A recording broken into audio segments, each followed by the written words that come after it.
Welcome back to the channel, E-Riders. This vlog highlights our e-bike adventure at Balboa Park and Gaslamp, San Diego.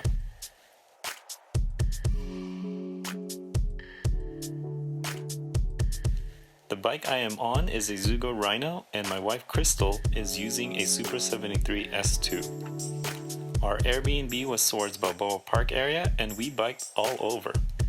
We've been to San Diego many times, but barely realized it was very hilly on a bike.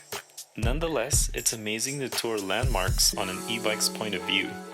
Our excursion was no more than 2 hours. We got some cardio in, watched the sunset, and ordered sushi. That's a wrap of me ranting.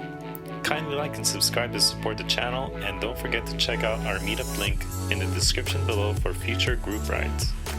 Enjoy the rest of the video. This is Julian signing out, and see you next time.